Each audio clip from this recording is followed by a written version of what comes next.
ఆంధ్ర తెలంగాణలో తక్కువ ఫీజులతో high quality results ఇస్తున్న ఏకైక సంస్థ తిరుమల్ ఐఏఎస్ ఇన్స్టిట్యూట్. పోసాని దెబ్బకు వైసీపీ నేతలు సజ్జల రామకృష్ణారెడ్డి, ఆయన కుమారుడు సజ్జల భార్గవ్ రెడ్డి ముందస్తు బెయిల్ కోసం ఆంధ్రప్రదేశ్ హైకోర్టును ఆశ్రయించాల్సిన పరిస్థితి ఎదురైంది.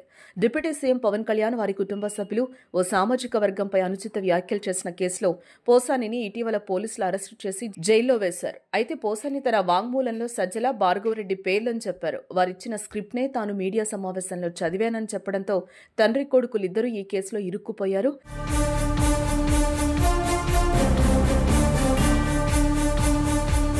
వారిని అరెస్టు చేస్తారనే ప్రచారం జోరుగా సాగుతోంది. ఈ నేపథ్యంలోనే సజ్జల, ఆయన కుమారుడు కోర్టుకెక్కారు.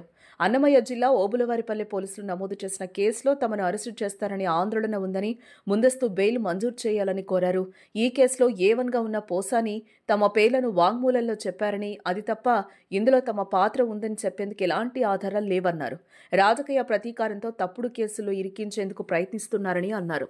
గుంటూరు జిల్లాలో పులివెందుల్లో తమకు శాశ్వత నివాసాలున్నాయని, తప్పించుకుపోయే ప్రశ్నే లేదని, అవసరమైనప్పుడు దర్యాప్తు అధికారి ముందు హాజరవుతామని అన్నారు. కాబట్టి తమను ఈ కేసులో అరెస్టు చేయకుండా ముందస్తు బెయిల్ మంజూరు చేయాలని కోర్టులో పిటిషన్ దాఖలు చేశారు. దీనిపై న్యాయస్థానంలో విచారణ జరగాల్సిందే.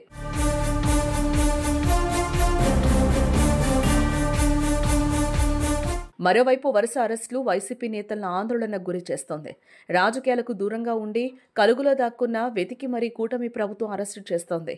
జగన్మోహన్ రెడ్డి సీఎంగా ఉన్న సమయంలో ఏ నాయకులైతే కూటమి పార్టీలో ఆ నేతలపై హద్దుమీరి ప్రవర్తించారో వారి బండారం బయటకు తీసి ఊచలు లెక్కపెట్టిస్తోంది. ప్రధానంగా CM Chandrababu, deputy CM Pawan Kalyan, మంత్రి లోకేష్లను దూషించిన వారిని వదిలిపెట్టడం లేదు.